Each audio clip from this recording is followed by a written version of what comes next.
Hi guys, my name is Shelby and welcome to Voice for the Vanished. How can I forget you, girl, when there is always something there to remind me?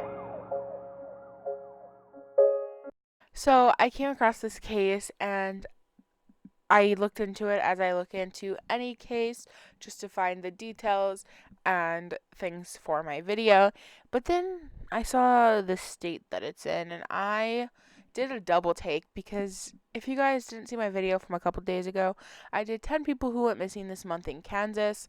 And I don't know how well received that video was, but I just found an extreme amount of young teenagers who went missing in Kansas and haven't been seen for days, and a lot of them being classified as runaways, as any teen who goes missing is immediately questioned as. Um, but even when teens run away, most of the time they come back because they realize they can't make it on their own and they realize they do need their family, no matter if their parents didn't let them do blank and blank. But when teenagers run away, quote unquote, and then don't come back, there's a huge possibility of foul play. Now, sex trafficking is very real. And I think if you're in the true crime community, you know that. It's very real. It's everywhere. It's a terrible, terrible thing that is such an empire. It's gonna be so hard to eventually take down, but I don't know. I have hope in my heart that eventually it will not exist, but I don't think it's going to be soon, as it is such a huge thing everywhere. Now, when I see all these cases taking place in Kansas of young teenagers, a lot of them being young teenage girls, and some of them here and there are classified as runaways, especially if they've run away before, or if they got mad at their parents, or whatever. Actually, most teens who go missing, if they're over the age of like 12, they're immediately like, okay, they're a runaway. Like, it's fine, they'll be back. But, I mean, come on. So many children of runaway, quote unquote, again, age are taken, are in dangerous situations. And you don't hear many captured stories, saved stories from sex trafficking victims because they're stuck there. There's no way for people to save them in a way that's safe, if that makes sense. It's such a deep hole of darkness and disgusting, horrible, horrible people that it is so hard to save these victims. And it really worries me that some of these, if not a lot of these people and young teenagers who are missing in Kansas, are victims of sex trafficking. Obviously, I have no way of confirming or denying this, but I even looked up an article and it says that Kansas, especially the state or the city Wichita, is classified as one of the top 5 cities where sex trafficking gets its start, or human trafficking in general. And, it gets its start and then it fizzles out everywhere. They're transferred over state lines, they're transferred to such different places that their families aren't near them, that their stories aren't being told in those cities, in those states, so people don't recognize them. It's just an absolutely awful tale of horrifying nightmares that are very real and happening absolutely everywhere. Now, I'm going to tell you guys Hailee Greenway's story, which is not much that I have publicly, but I want to get her face out there, get her details out there, and then I'm going to give you guys some more tips on recognizing a sex trafficking victim and helping them if you believe they might be a victim of one. So, this is Hailee. She's absolutely adorable, and this is, I think, the only picture I can find of her that is out there. She is just 14 years old. She's just a baby, and she was reported missing on November 8th in Hayesville, Kansas. And she had told her mom that she was staying with a friend and gonna stay like the night, have a sleepover with one of her best friends that her mom trusted. And as a lot of teenagers do, that was not the case. Hailee had lied to her mother, which is very common. A lot of teenagers do that. And it's just so they can have one night with maybe a different friend their mom doesn't like, maybe a boyfriend. But usually it's innocent in the way of just normal teenager things that a lot of teenagers do and come home the next day, think they got away with it, and, you know, no big deal. But that wasn't true, and she was actually spotted with a group of unknown children, or unknown people, actually, I should say, possibly teenagers, but they classify them as people, so I'm gonna guess that they didn't know their exact ages. They could be adults at a park named Riggs Park in Haysville, Kansas. And this is very concerning that she was with a group of unknown people that um, isn't known to the police or possibly her mom. And so, of course, if you were that person or you're in that group of people who was with Hailee, please call the police. Please, you're not in trouble for being with Hailee. You're not in trouble for being with Hailee when she lied to her mother. No one actually cares about that. They just need to know the details of that situation, what you were talking to her with, what she was saying, even if you guys were maybe underage drinking, maybe underage smoking, something like that. It doesn't matter. You can call Crime Stoppers anonymously, remain 100% anonymous, and tell the police everything you know. You will not get in trouble for underage drinking or smoking. I mean, they can't track you down. They cannot get your name. They can't ask for your name or anything like that. And they just want to know details of Hailee's disappearance. Maybe she said she was going somewhere. Any little detail you know. Maybe you saw the way she walked away from you guys. And this is all hoping that these people aren't the ones who took her or have her. So just again, missing from Haysville, Kansas. But again, if she is a victim of human trafficking, it is possible that she is anywhere. Since it is fresh, just a couple days since she went missing, it's possible that she is still in the area. But if you're not in the area, still share it. Share her face, memorize her face. She is 14 years old and about 5'4" and about 105 pounds. Her hair is blonde with dark roots, and her eyes are gray and yellow. So she has a very distinctive eye color. If you know anything about Hailee or where she is at or any little detail, please call. If you feel comfortable calling publicly with them knowing your name, these numbers will ask you for your name. So you can call the Haysville Police Department at 316-529-5912. Again, that is 316-529-5912. Or you can call the Kansas Bureau of Investigation missing person tip line at 785-296-4017. Again, that is 785-296-4017. And as always, you can call the Crime Stoppers number, which I will give you guys right now. You can always Google your local Crime Stoppers number. There's usually a number for different cities, or mostly states, and also websites where you can write a tip online. But I'm going to give you guys the Kansas State Crime Stoppers number. It is 816-474-8477. Again, that is 816-474-8477. And you will remain 100% anonymous. I promise you. It's very easy. I've called before, and they don't ask your name. They don't ask anything. They just want to know the details of the person you believe you have details on. And they say thank you and hang up. They don't see your phone number. They don't see your name. They don't ask for your name.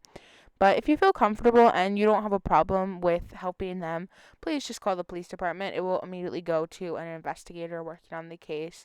It just takes like one little person out of the equation. And if you feel comfortable, it's no big deal. Go right ahead and do that. But if you feel unsafe, even if you feel unsafe for no particular reason, you just don't really trust someone and you want to help, call Crime Stoppers. It's fine. They will email their detective. It will be right on their desk by morning, and any little detail helps. Don't feel scared. Don't feel worried about absolutely anything. Please just help. And this goes for every case ever, of course. Many different signs that someone is a victim of human trafficking. These are some that are huge red flags that you should definitely know if you see someone appearing malnourished, showing signs of physical injuries and abuse, avoiding eye contact, social interaction, and authority figures/law enforcement. Their words to you seem rehearsed, scripted, not like their own. Tend to not have official identification documents, but it is very possible that they do, with fake names, fake ages, different things like that. They appear not to have personal items that were their own or mean something to them. They work excessively long hours, living at place of employment, so things like hotels, motels, yeah. Checking into hotels and motels with older males, referring to those males as boyfriend or daddy, which is often slang for pimp. Poor physical or dental health, tattoos/branding on the neck or lower back, but again, they can be anywhere. That is just common places, but I have seen multiple cases of them being literally anywhere on their body.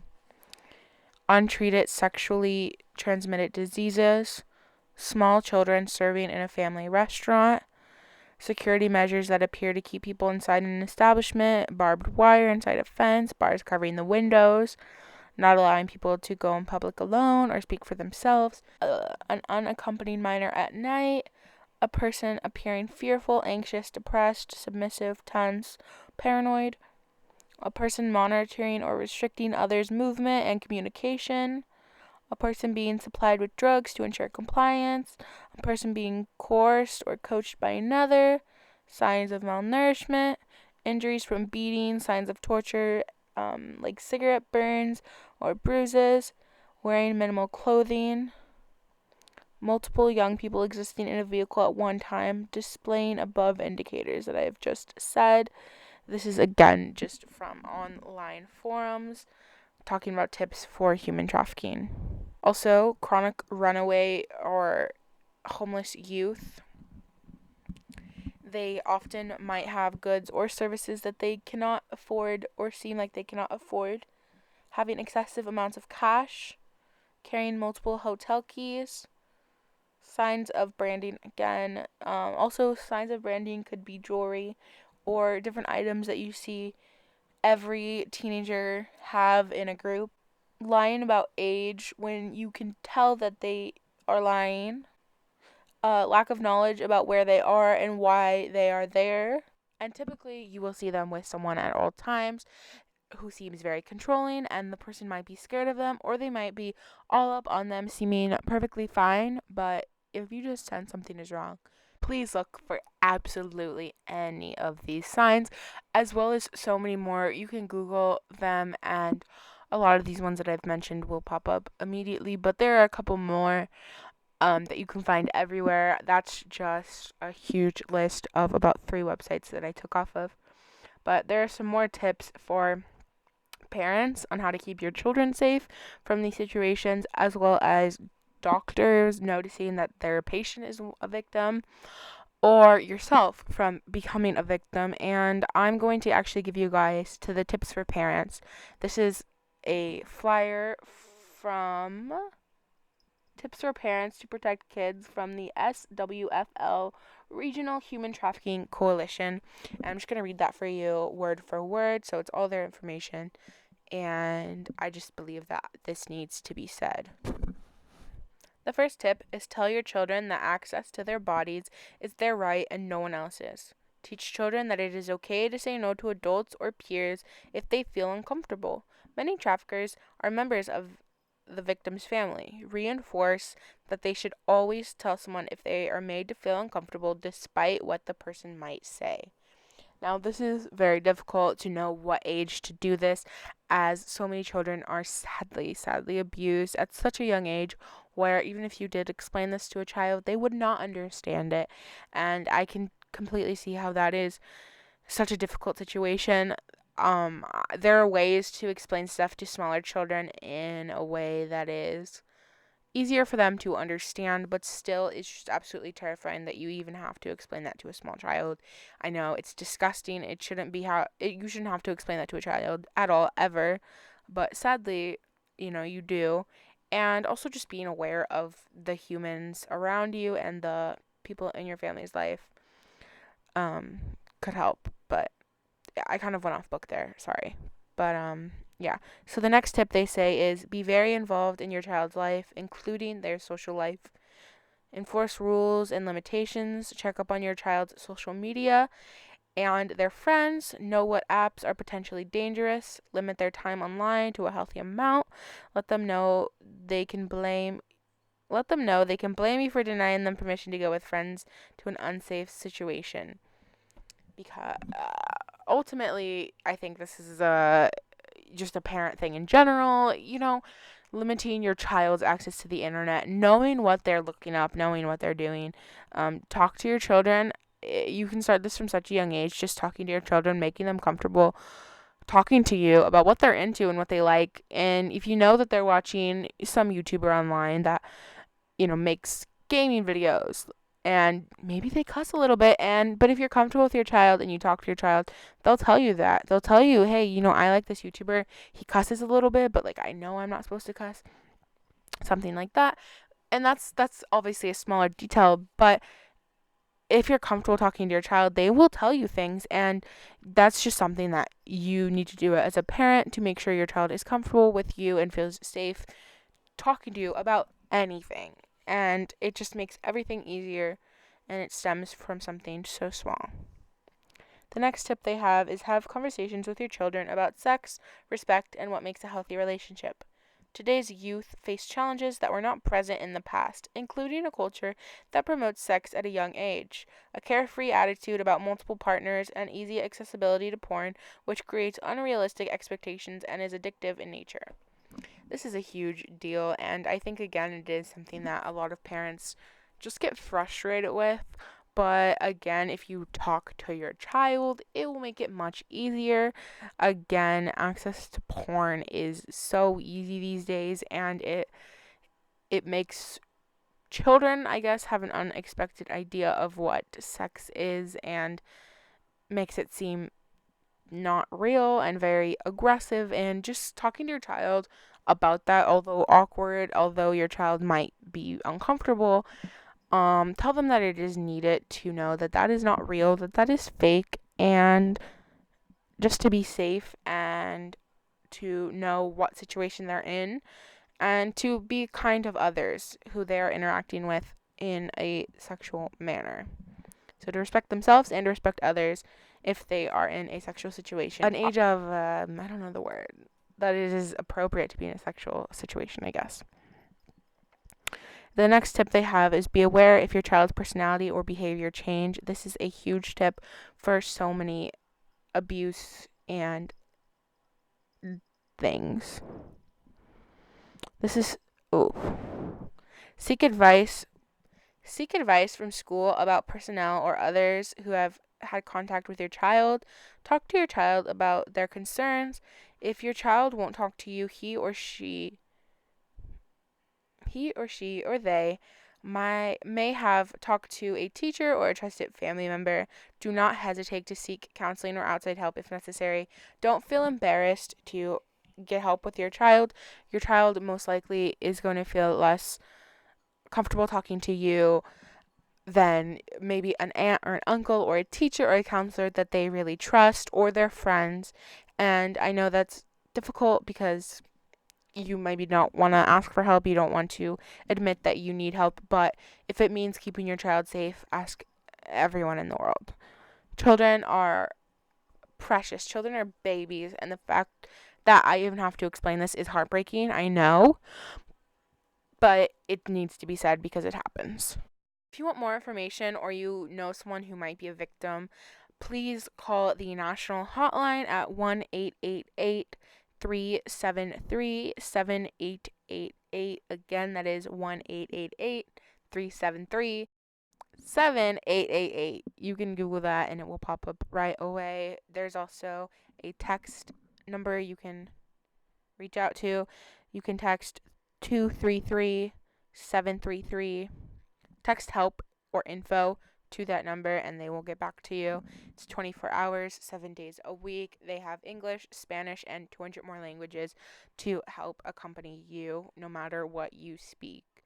I just wanted to thank you guys so much for listening to Hailee's story, as well as tips and signs of human trafficking. It's very important to have people know these signs and to stop whatever we can.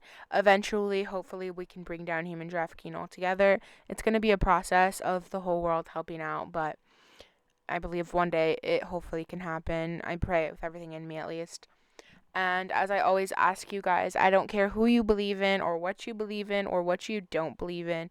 Please send prayers, good vibes, good feelings, strength, hope, love, faith, everything Hailee and Hailee's family's way, as well as all the victims of human trafficking, which is such an insane, absolutely heartbreaking amount. They need that right now, and it would mean the whole world to me. If you guys could subscribe to my channel, it would mean so much to me as well. I would love to keep making cases about people who deserve to have their stories talked about, and I can do that if you guys subscribe. It would just mean, the entire freaking world if I could be the voice for the vanished forever. I love you guys. Thank you so much for watching, and yeah, see you next time. Bye. Ain't no sunshine when she's gone.